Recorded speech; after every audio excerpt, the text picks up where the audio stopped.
All right, ladies and gentlemen, we appreciate you for stopping by to episode 2 of The Extra Mile with Whitewater Freight. I am still Bill, and I am still what we can afford as a spokesperson. So hopefully you can deal with that. But now you have the added bonus of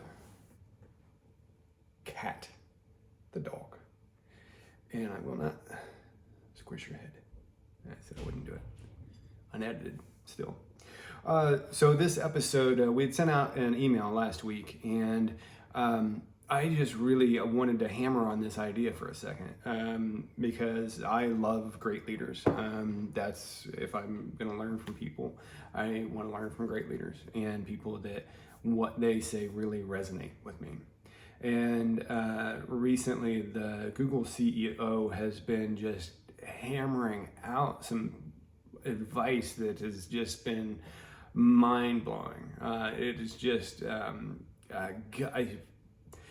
if I had the ability and I didn't love what I was doing, and I would love to work for the company because just because of the leadership questions that he asks. And so at a commencement speech, he talked about the idea of rewarding effort, not results. And a while back, I don't remember, probably 10 years ago, I read a book called Spark. And in it had this idea where, not idea, but they had this experiment where they took kids that were running the mile. Now, if you remember running the mile in school, you either remember it as being a wonderful exercise in which everyone thought you were just the best, or it was exercising torture, and you got humiliated for it. We'll not say which one happened to me, but yeah, we're just going to bypass that totally. But what they did was they did this experiment, and they took these kids and they hooked them up to heart rate monitors, and as they were running the mile, and they graded them on their effort, like what their average heart rate was while they were running. So as if it was easy for someone to do, and they weren't pushing a whole lot, but still they got the best time, they wouldn't get the best grade as if someone else who was pushing really hard but didn't have the best time. And they found out what this did was this made the kids want to push harder because the kids that weren't as fast naturally pushed harder because they knew that they were able to get a good grade. It wasn't going into it like knowing, well, I'm going to suck at this, so might as well not try. And it put pressure on the people with the natural ability to run faster because they weren't just graded on how fast they were running, they were graded on their effort. And this is amazing to me. I love this philosophy because I have consistently found that people that, if you reward people and you reward their effort, the people that are trying their hardest, and the people that see your vision and the people that are working with you to get things done, they might not be the superstar person. They might not be that person that comes out of the gate and all of a sudden, they're doing bam, bam, bam, bam, bam, left and right. But they are the people that long term get results, tend to be more loyal because you're loyal to them. And it's just a far better idea than rewarding results.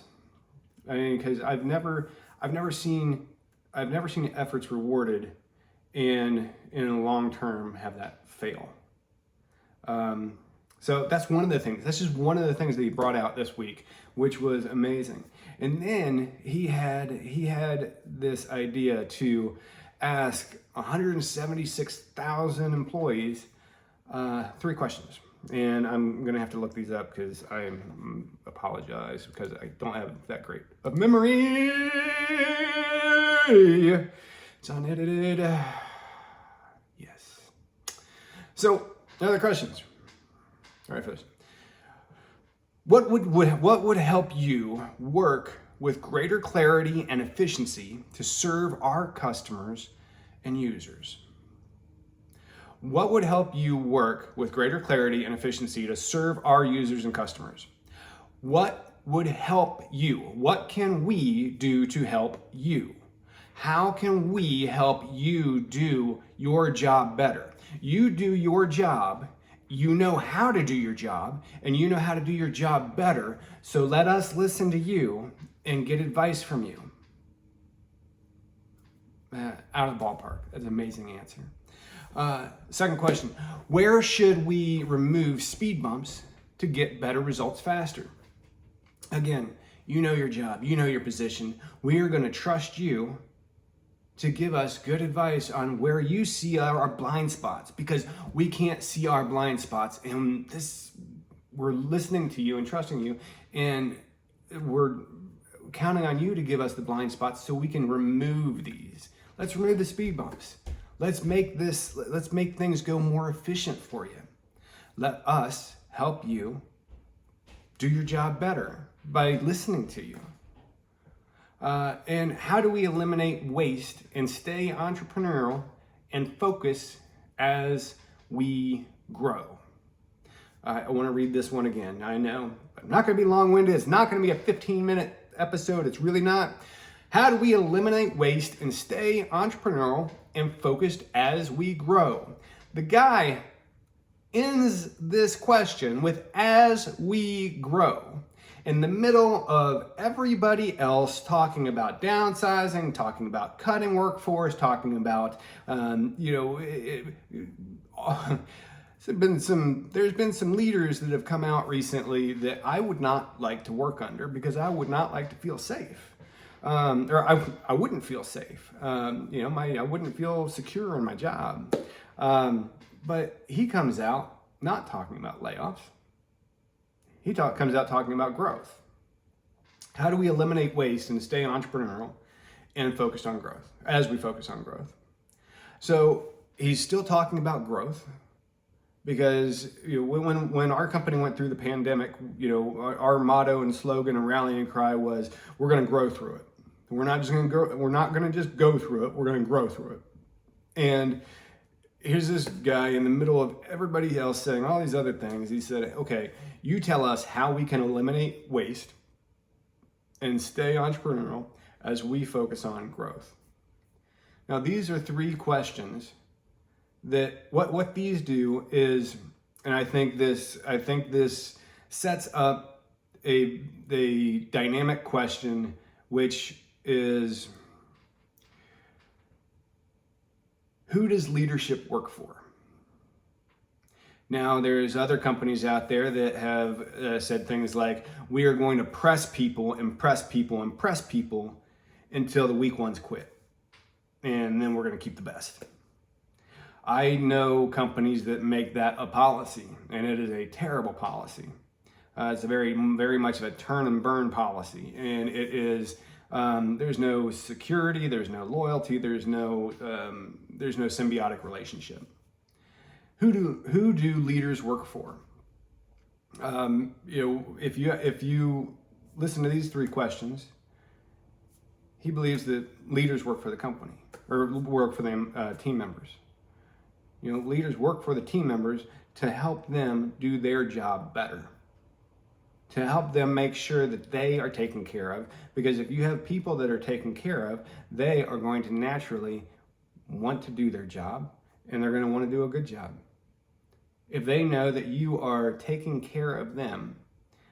Great book. I probably mentioned him last time, Simon Sinek. I'm a huge fan. If I get to meet him one day, that'd be awesome. Whatever. But I did get to see him live one time, and he was great. But he wrote a book called Leaders Eat Last, and it's a fantastic book, and I can't recommend it enough. I'm not going to go into it because I'm not going to be that long this time. I promise. I made that promise.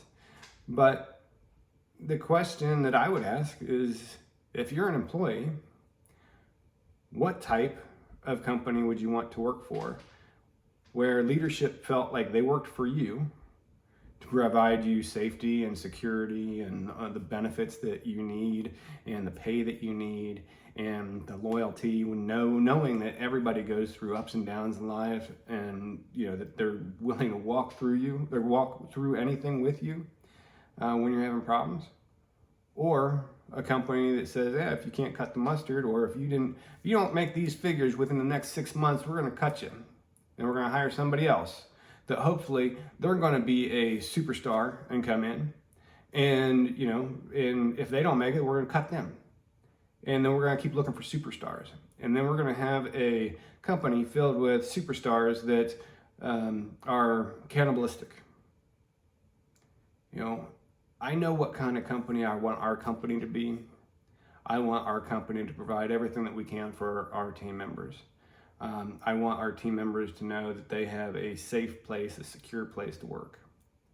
And that's why I like great leaders. These are fantastic questions, and I'm ending the video here. This is it.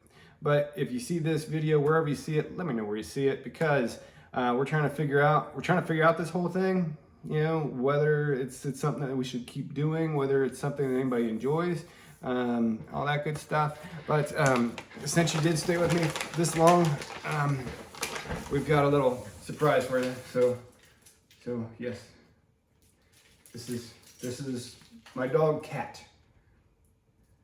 We do things a little different, and this is one of those things. But she's my baby, and she goes out on our marketing emails all the time.